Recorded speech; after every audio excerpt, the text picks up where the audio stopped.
ñim fana ni mo lebe siri studio ko mi yalla ko mashallah bari I'm surprised like ba jeni mi dal ran bibla lay fon li ni mo ñokonto assalamu alaykum assalamu alaykum wa rahmatullahi wa barakatuh alhamdulillahi ala ihsanihi wa shukru lahu ala tawfiqihi wa fadlihi wa imtinanihi wa ashhadu an la ilaha illa Allah wahdahu la sharika lahu wa ashhadu anna Muhammadan abduhu wa rasuluhu wa ba'd be mol me konton na mulbe njibe kan ande mil fana bina njibe la nyato ka fale ko albe programme min jibe kan tendinga aka bale nang jongol online tv le comme Aisha ya fala nyamal say follow ale like ale la video fana share because be gambia jana de do go min nambe ngajele ka kumo nyin kunna sudi ande drum te to musam ko le comme albe be lonni nga nyame botama ka fanyele Lubaba Sultana Kema saying Lubaba can so for the governor Lubaba Sultana Kema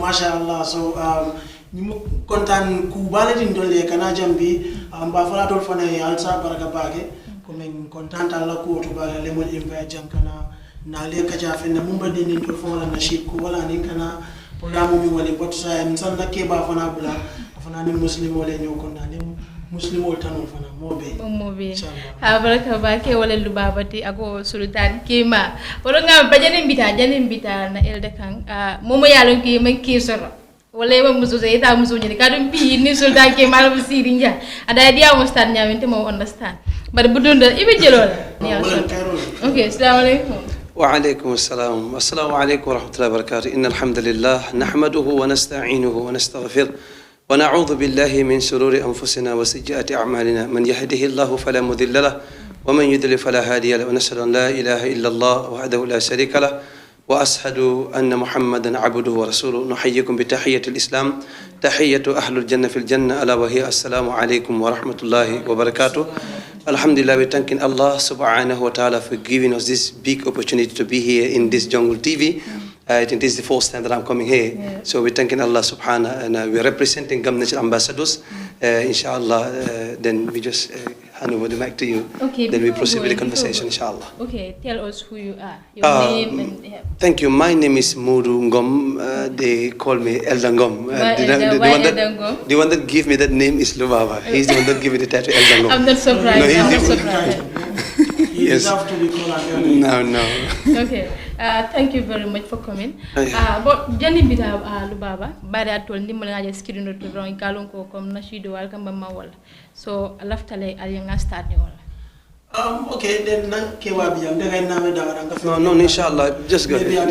Nashido bi ga fo mommy. Bugana la mommy.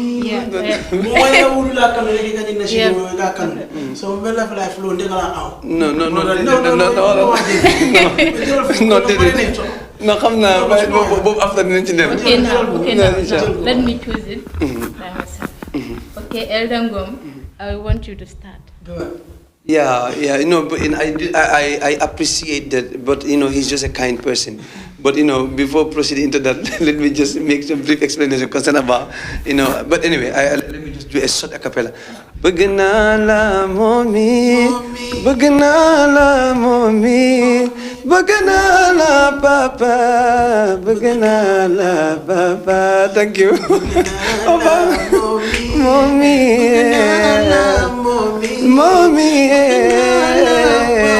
papa. Thank you.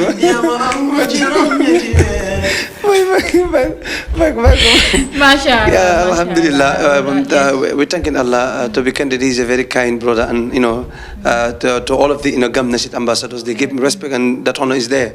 But the reason why we're here, and we are about to launch something, but I'll just allow you to come into that before going into the discussion. Okay, very good. I will definitely come to that. Yes. That is something is very important. Yeah. So can you tell us more about that? Yeah, alhamdulillah, we are. But no. Tell me the name. The name that you guys are planning. What is the name of that? Yeah, we are Gum National ambassadors are about to make the first event ever in the history of Gambia, launching a profound program that have never happened in the history of Gambia. I mean, Gambian Nasidas collaborated to launch and like some songs that we have collaborated. We want to launch it, and it's going to be 24th of November, which is very close. Inshallah, I will allow him also to come into that. So that's the reason why we're here today. Yeah. I think it's important to back. So, afonye concept be nimbe na okay, comme na keba boda ka mun fotlo benga lonne Gambian na sido be da nga beta ka be wuli kan min sembo na sa fa sa alhamdulillah ala la de maro ko la ni ni nyaton ka bu nyaari wal mu yalo ngoy ben fe so ndala le fo state to sign alhamdulillah but comme a fo nyame ni ne be kala sinya follow the new events if I show the jam so ala concept na da nyame wala mu bayri gam na sida sol mulkan nashid ke Gambia jam ntazalen ka collaboration ke wala mun kan nasidol bondi be ka dengala ke bondi sa endenga mun bondi nani ay wasila sai ya nani ay wasila mi awon ko collaboration ke ndamagol sa na sim ka chadan ko eldangom kala on programme ke no la ka successful lu baba am suare ke la programme ke no la ka successful muslim musen abibullah umar abdurrahman job abdurrahman drame you name them mo be kala on event ke na den na katale successfully so why not nga fenke Gambia jam mu yalon ko anamananke wala mu mbena na nga ke kilinti nga fenkilin represent wala mu gam na sida ambassadors Allahu akbar nga dum parasol kilin ko wala one umbrella nga programme ke mu yalon ko mbato wala mu nela wala mu gam na sida ambassadors launching you understand so wala fu manata programme nying wala concept nim be nata wala so c'est vrai dig alhamdulillah some steps on nga watale so be proceed kan ne kala nyaaro so ngalon ne ko inshallah ning alala de mawla mulka abitala ko ngana tanya bor comme nga kumo kunna sujani wato man so bake concept nyimbe na tatene da bayin to alhamdulillah naki bal men sama kan kule wala man ngol ka ko dindin ke ba tang dindin jawba bar ke ba dindin tang ke ba jawba ba sa do dindin kendol ni ke ba den no dindin ba defana alhamdulillah so concept mi na tatene da and alhamdulillah concept kende ba but yeah, for iko ali step jamaleta towards o program oni so miss ali step maleta okay first step nga munta wala mu ngasi nga fa program oni nga be kala nyaadile ba kala munto la be kala nyaadile ando nimba kala fa nambo ko kala nyaadile wato wadi nda mol ka sile nga miti ko do so mi yalla nga be den ni even no nyina bari yalla ne mira moy ita da mala miro te kala mira fo ite ente aning el da benga nga boka nga si nga kuwe be bula miranke lo ngono wota mo ni nga tenten mi fufule ni kendo bondi no perfect ya fam so birin ka woken ka meeting on so na rafo ko ndol nga programme ga different holo le to jang almost all hol to fota jang nga ke jile bon na dale bon na man ta pencha mi ma famo and then mo programme ko le jang islam wala mbanga islam tan wala mo be nga le pencha mi mo dula faraman sari mbalati so na rafo ko ning eldan gom ye programme ko Gambia beke dangwam bon ding eldan gom lu baba ñol Abdurrahman muslim sen ñol be nata woto eldan gom ka ta ka ta kunna ji on sida dulato mi yalon ko be a expect ko nimbe la ta ñogam ba jëm fondi le ha mo an wo fo mo be kilo bande bari nga expect ko jang be kanyen de for a start target o dol be ñara man jari ngol fo but this is the first time so Benjamin Mbake ka woldo so ndara penchamile na kebal le mo representele nga kuol be fengele comme bakele jele o bel lotale bo comme kudol be ngala diam futala o de male mashallah circumstances mi ango wa biena wa control mi ango maybe keno so wasifa but alhamdulillah ndata jele nga kuol fo ko abe kala wota na ko itam male ka be kala woto so alhamdulillah so be kudol le ke kam say mu yango pour ka even ni like it successfully wala mbira na to ram mbebe wala ma kunna da okay mashallah ko mayata bakela sa invita Eldangom ya Eldangom what are we expecting on that day? Obviously, as he just mentioned earlier, there are a lot of things that was going to happen on that day, and inshallah we'll be all there and we're representing the Gambia. We're not representing ourselves. We're trying to showcase something that the Gambian people to know that we have youngsters that are here. We have other youngsters that are that are coming. But if we, boost out something that we have inside, that we have been, hiding. So, and I think we need support. The reason why we're here, we want the Gambian to support us in order to showcase our talent. We're already all over medias, we're there, but we need more. And now what Jungle TV is doing, I believe if other TV stations are doing it, the whole Gambia will benefit. Sure. This is different from us and Senegal. So we want the Gambia to expect unexpected things that will be happening in that day, inshallah. And I believe anyone that comes to that ground, if you don't come, you regret it. But wherever you hear Lubaba, as he mentioned, and our colleagues, obviously it's going to be something else. Indeed. And obviously I think we need support as well. Okay, on that day, there will be tickets or what? Of course, yes, there will be tickets, but for now, we do not give out the prices yet because we want to secure the hall. We just make a commitment, but we need a gigantic step in order to secure it completely. And we're going to do that in order. We need support. We want Gambian people, the companies out there to support us. The business owners, let them come. Sure. You know, this it belongs to us, and it's about Islam. And I think the majority of people of this country, 95% is Muslims. We're all Muslims. So obviously, if they come and support, we can make difference. Look at Senegal. That's the difference. Look at like the people that do this nasid in Senegal. They are constructing buildings upon buildings. They're representing Gambia outside the country. They have big stars and all. Yeah. So, and I believe that if they support, they will never regret it. When they come and collaborate with us, work with us, as you guys are doing, they will always see themselves in it, inshallah. Yeah. So Gambia, we all have that. Let's come on board and support our own because they are the people we have. So Lubawa, I think for Jamia longa kumata bakela ko pour Gambia no le na yemul support. Ite wo wala silola Allah support benyade. Okay, first of all, janim be dunda ko no be fola wala mu ko men man nin ko law fana fa ko niamo kari warta Allahu Akbar, mashallah. Niamo ndeketa fendi na mo lebe mo ko le ngata fendi. Ya famne. So I mean for support la Carola donya be mo kilene jam mo problem quality. Support is our biggest problem. Why mo jama be Gambia young talent be bulle but the only thing imam so wala support. Yeah. We need support indeed. Be talent sival dia la Gambia jang mu yalon ko ndol fo ba jallale. Wallahi. Support it. At this moment, we don't have any single support for it. You understand? So, in Gambia, you won't support. It are regret. And you don't it are regret. Wallahi. Because first of all, Ibara Nakoila, bad in Gambia, Ebola Makoika. Fulanyamo, even funding Kewal Makoika. Funding Kewal, Imagine choose as a carrier. So ni mo ganya choose as a carrier. Support. Mako ya support. Ngaji ko mo kairole. Pour na banko di ya etima fo nyoma ko nyanda ka challenge. So Anessa Banjao from the Dino. Exactly. And then we are representing the Dino. Because be ning program do natana ma fo imanya nak comme ning comme music industry thing. Be ni wol ko kana program so dala sponsors jamala kana. Don't ever can request ibulu la fake sponsors. And the worst of all, and the worst of all is, can you just imagine the musicians? Some of them they're traveling, going anywhere, everywhere in the world, representing Gambia. Some are having diplomatic passports, so they understand. And we, the Gambian citizens, we call ourselves Muslims. They are not looking into the like in our industry, in our area, which is very sad. And we call ourselves Muslims. So where are they? Let them come and support. If they support us, they support Deen. You know, they support Gambian like them. So obviously we need them to support. We want them to support. I know, like, if this video is out, inshallah, you guys will have sponsors. I will not say even sponsor, but sponsors. Because nowadays, people are not no longer sleeping, I guess, yes. So, mbadingol alimbenga fintinanga na more support because being a told sort of an talent mimbibulu alaka talent di mola. So na bibulu ni ma fintinde aminta come a useless talent. So say mona talent na left the puro aifa unyama no weta wata malo talent ngama. And that is the virus of our society. Exactly. The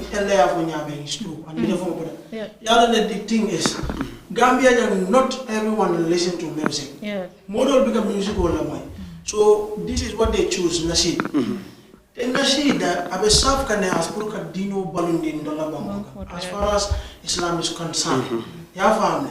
So you will not go. This is what we are doing. In fact, I give a musical concert Zeleka Soteja. Do Bugala Fikata. So Nina Shida Nata with this idea. Kajigo Muslim will be bended la Kilinto, your Contano Dundishon Mogono. Go from Kula de Mialon Kubaro, be Karamakona, and Muslim contact. So this is what we are trying to do, and then to show our talent. Wallahi, Outside, country, maybe Senegal from a neighbor country than Senegal, than Jotali Soto and some other Nasidas, Niabo. You came back with it. They support to those people. You understand? So why not our own country? So why not the Gambians also, I'm on Marco. By the way, left for them for me, I'm for me. Nima also want them for me. On that note, Gambia, we are asking and calling all of you to come and support, and I believe if you support, you will make a huge difference, inshallah. And thank you for inviting us on this, beautiful platform, mashallah. It means a lot indeed. Yeah. Okay, thank you very much, Elder Ngom. I'm very happy. Thank you. Thank you. In the studio. I don't know. Lubaba Sultana Kema, yeah. If you call my name, you have to add that, there. Okay. Sultana Kema. Okay, mbafule ko ala baraka ba ke ka fanyal ko comme tamu pantel bari modul fa len bije ndi minyal taka platform o share bara bi programme kino so mbafula ala baraka ba ke al nata jam contenta ba. Thank you very much. Ala baraka. Assalamu alaikum warahmatullahi. Alma ala albiso keke ndo aron sena bunyol fenken albe. Inshallah. Thank you so much, and then we are very happy you guys. May Allah subhanahu wa ta'ala grant us ease fi dunya wal akhirah. Amin. Akhir da'wana alhamdulillah.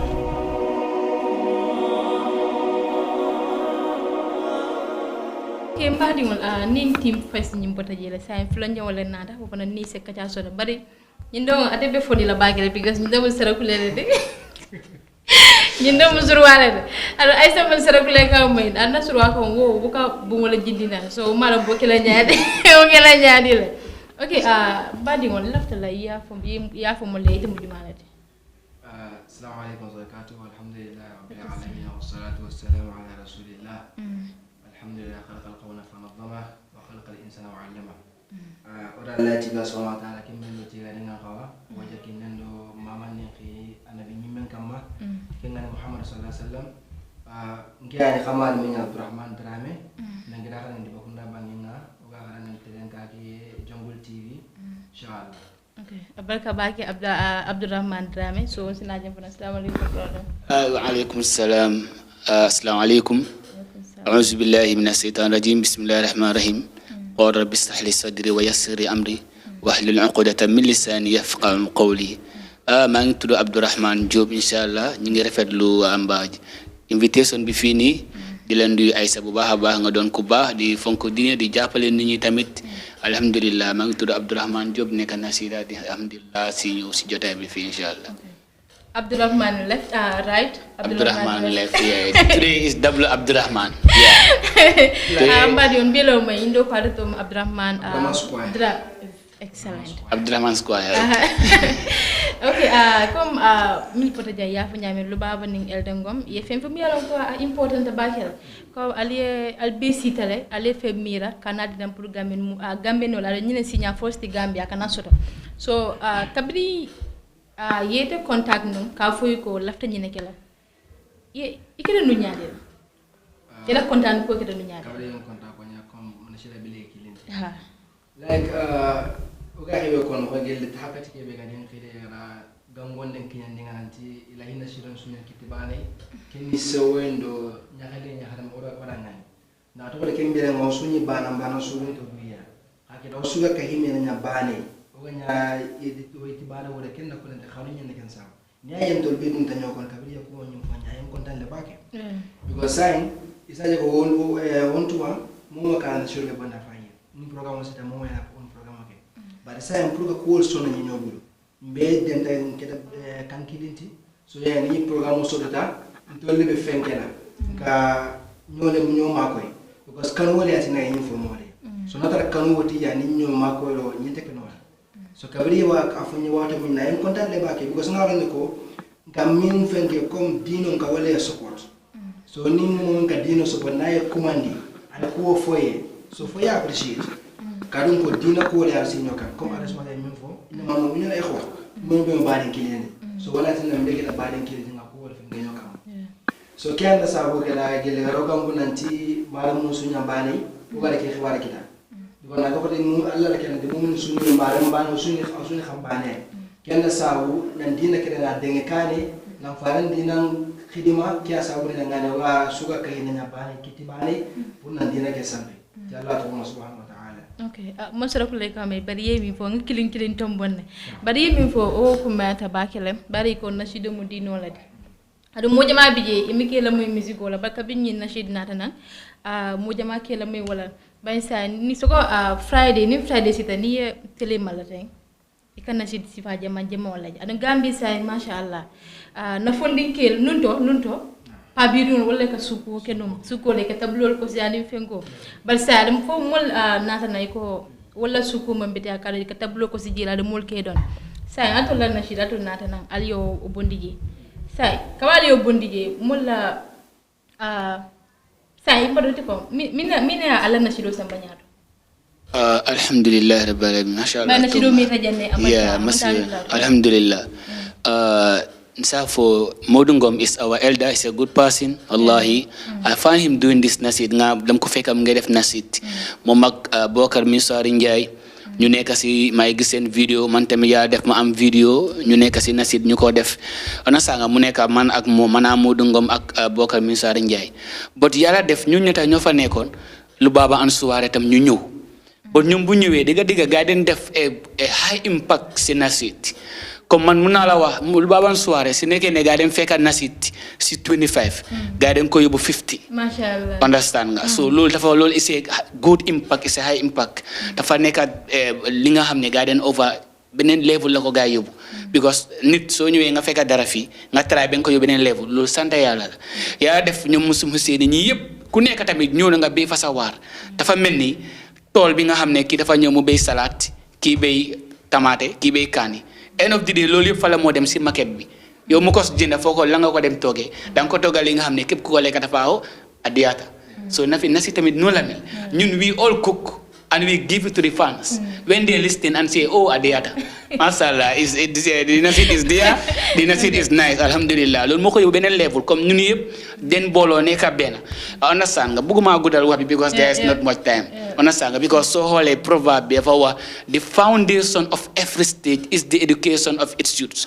and we are the youth of this nation we are the youth of the ummah and the youth of Islam di nasid ñun daanaka alhamdulillah bëgguma guddal wax bi waaw yemi fo apenka tabake bari not question kilin soto ite be do mala te fodam be do mal nali yalla event ke fa pareta ko nga fo ninga na event ke nga fo nali yalla event ke ko ninga na event ke abe kile yeah okay sai ninga na event ke fa pareta ninga mi soroji ala ofioning abita back to the society bang wala fo alda mal batala. Okay, thank you very much, Aisha, for that wonderful question.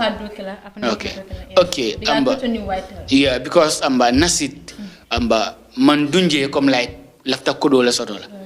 Yeah, this is our life. We are just feeding ourselves and feeding people with Quran and Sunnah. I have my own job doing it. He's having his own dara.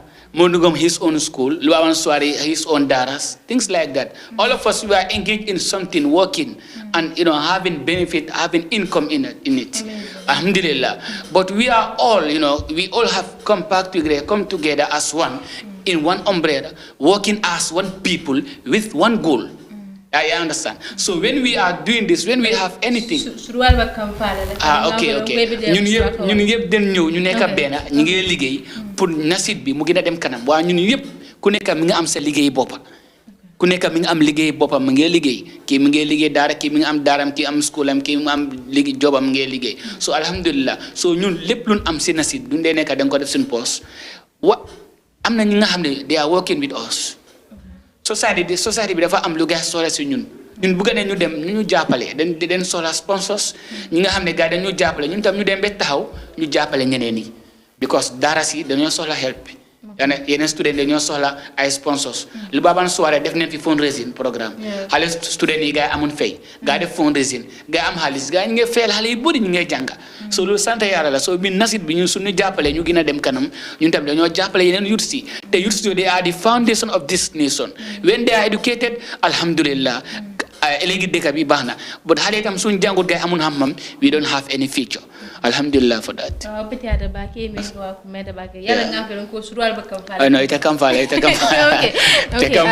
okay Abdurrahman ite mi sito o karola Kenya ho agara tirinde we ko nan ci khas ke wala ko gamon da khas ke ga kitene khas ke rono minna ma khas ke ide na ko to ko ma ide kata jama ke ay ma da khas ke ga kitene program ki da ide kata jama ke ay na to pati gollum gabe nyana gambia no honde khara ona kan kan ko ki be da mari sida gabe ha ga ta hunu iga mun nan khara ngin semmen ji dangani sida gabe na duna jamane ke jiden ki iga mun nan gollen semmen ji khasin dima so ke khasi be ga kitene program ke halle awo ngandi na wo gollo ko nanti o ga kebe da bar nan khalla to ku be gartu ko khalin to yu dangani ma ku be gartu wo mun na ho da bari ha ko ratu ga hebe da barni khasi ke ga na kite arno ku ni khawar ndam ko na to de ken mo ngandi ni gele gele kam do ken nan ta walanti khasu ga na kite program ke halle arono golle nya do ko ku be ga mun nan khara ma ku be ga mun na ho da ban nan dina ke hasa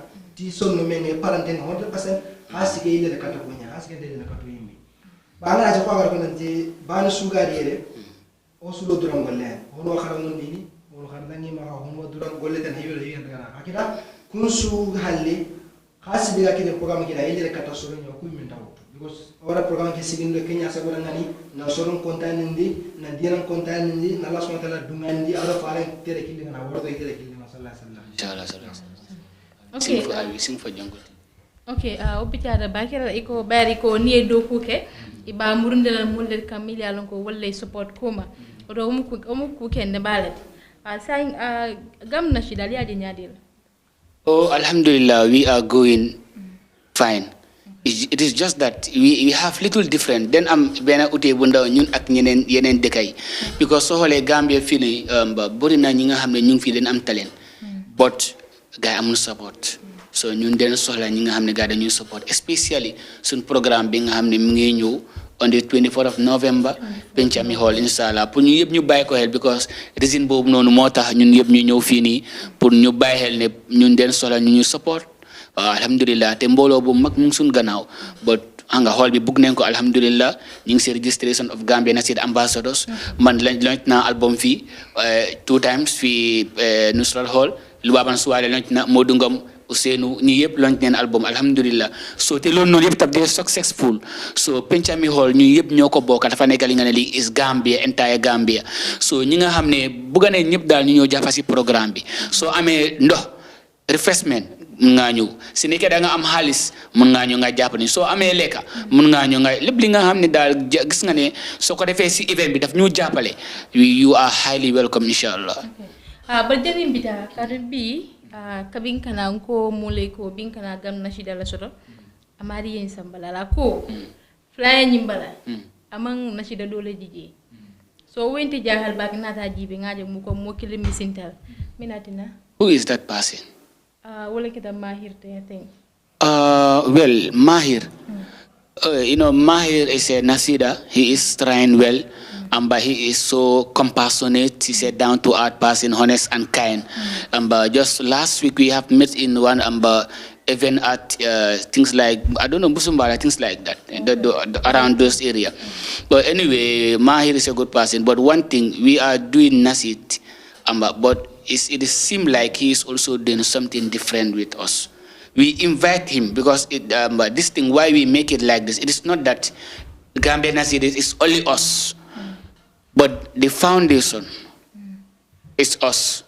Now other people will be invited to come, but those who hold the program, those who are sponsoring the program, doing everything in the program, is different with the person whom you will invite. For example, in the musical industry, they have a program called Best of the Best. Best of the Best. But if you see Best of the Best, there are just few of them among those artists. But all Gambia artists, they are invited. You see, they are all invited. So we are also the one who hold the program, but all other Nasidas are also invited. Yeah. But it does not mean that we have something envy or problem or that. We used to invite each other in program. I can have event, I invite everybody. He can have program and he invite everybody. So it's just like that. We are always together, alhamdulillah. Okay. Woku mayata batira badi mo. Brisa wo koitale. Mulmi yalon ko yebijini karola iko imam mahir je flyer nyimbala thank Abdurrahman me fo ko mata baka bisan jendal bitala Abdurrahman Square ko di ko ngafo Abdurrahman Square the Tombs. okay The Tombs. okay ni bala bala tan te laftala alena shidola jongul wala Aisha alkidi njibe I will prefer jungle. okay laftala I go. bandi pera ite fa namba wala okay Wala. We can make it together. Yeah, we can do yeah together. okay fine okay Thank you very Thank you very much, Jungle TV, very much. Thank you very much, Jungle TV, very much. Thank you very much, Jungle TV, very much. Thank you very much, Sister Aisa, very much. Thank you very much, Anna Jungle TV, very much. Thank you very much, Anna Jungle TV, very much. Thank you very much, Jungle TV, very much. Thank you very much, Sister Aisa, very much. Mashallah, Udiana Bakala, yeah. Wamunda jawamaka nikita kawama program ke begare ni kaso november tampilo na kado ngadi masregarenga to kam khole ke begane penchame hol so wamunda seresu angala wade man tilia na boren kara yigo hon kara min hon kara so se mengandi anno de ma program ke akatun dangi mo be anan inshallah Alhamdulillah. You forget one thing. Jungle ya nice, Jungle ya nice, Jungle TV nice, Jungle TV tough and nice, Jungle very nice, Jungle very nice, Jungle TV tough and nice, Jungle tough and nice. Tambah Mr. Nice. Mr. Nice. Mr. Nice. Okay. Badi wal bilo nyola ndama betula janna fo ambilla la janna fo bari ko kudi mamu ko jonsi bu mbafla la baraka ba kontante bakile kabri ngal invadrong alman mbatandi alman person fendola alnatna ad ngal ni ka fe binali wal ansa mbafla ko la baraka ba ge dum hadi mol alnat badi malam LCC al bu jongol online TV la jibe ka anu alla nashidos alla nadino shola ala baraka ba ge fo ngana next time